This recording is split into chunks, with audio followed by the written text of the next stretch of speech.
आप में से बहुत सारे ऐसे लोग होंगे जो पतंजलि के प्रोडक्ट्स इस्तेमाल करते हैं, लेकिन आपको इस वीडियो के जरिए अहम जानकारी देने वाले हैं। पतंजलि के ऐसे 14 प्रोडक्ट्स के बारे में बताएंगे जो अब बाजार में नहीं मिलेंगे, यानी कि अब वो इतिहास बन चुके हैं। जी हाँ, उत्तराखंड की औषधि विभाग की लाइसेंसिंग यूनिट ने पतंजलि के 14 प्रोडक्ट्स की मैन्युफैक्चरिंग लाइसेंस कैंसिल कर दिया है, यानी कि अब ये प्रोडक्ट्स मार्केट में नहीं आएंगे। इन 14 की लिस्ट हम आपको बताएंगे और अगर आप इन प्रोडक्ट्स का इस्तेमाल करते हैं तो फिर आपको दूसरा विकल्प यहां पर देखना होगा। सबसे पहले इन प्रोडक्ट्स के बारे में हम आपको बताते हैं, जिसमें है श्वासारी गोल्ड, इसके अलावा श्वासारी वटी, ब्रोंकोम, श्वासारी प्रवाही, श्वासारी अवलेहा, मुक्तावटी एक्स्ट्रा पावर, लिपिडोम, बीपी ग्रिड, मधु ग्रिड, मधुनाशिनी वटी एक्स्ट्रा पावर, लिवामृत एडवांस, लिवोग्रिड, eye grit gold, Patanjali Drishti eye drop. तो ये सभी प्रोडक्ट्स अब बाजार में नहीं आएंगे। आपको पता है कि भ्रामक विज्ञापन के मामले में सुप्रीम कोर्ट ने रामदेव और उनके सहयोगी बालकृष्ण को कड़ी फटकार लगाई थी और उनसे कहा था कि आप माफीनामा दें। हालांकि जब कोर्ट में उनकी तरफ से बाबा रामदेव की तरफ से जो वकील पेश हुए थे, उन्होंने कहा कि हमने माफीनामा प्रकाशित कर दिया है, तब देश की सर्वोच्च अदालत की तरफ से कहा गया कि माफीनामा बहुत छोटा है, जितने बड़े आपके विज्ञापन होते हैं उतना नहीं है, और ये मामला अभी भी कोर्ट में चल रहा है।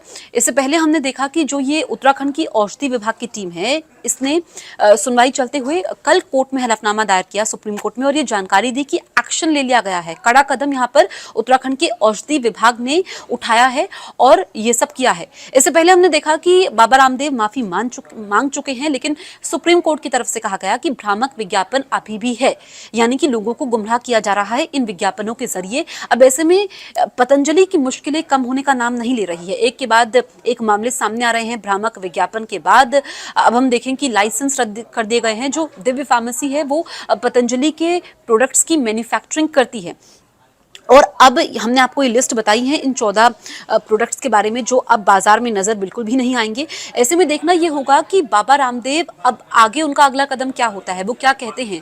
और दूसरी तरफ हम देखें कि जब से मामला देश की सर्वोच्च अदालत में चल रहा है, तब से प्रतिक्रियाओं का दौर भी है। यहाँ पर इंडियन मेडिकल एसोसिएशन की तरफ से भी प्रतिक्रिया सामने आई है, लेकिन कोर्ट का ये कहना है कि अगर आप एक उंगली किसी पर उठाएंगे तो फिर 4 उंगलियां आप पर भी उठेंगी। लेकिन यहाँ पर जो बाबा रामदेव की पतंजलि आयुर्वेद है, ये इस वक्त मुश्किलों में है, क्योंकि बहुत सारे ऐसे प्रोडक्ट्स हैं जिसके बारे में हमने आपको बताया। पतंजलि आई ड्रॉप की हमने आपको बात की, आंखों में कोई समस्या होती है तो आप इसका इस्तेमाल करते होंगे, लेकिन अब ये बाजार में नजर नहीं आने वाली है। तो एक बहुत बड़ा झटका है, यानी कि ये जो ऐसे ये सामान है जो कि अब बना ही नहीं पाएगा।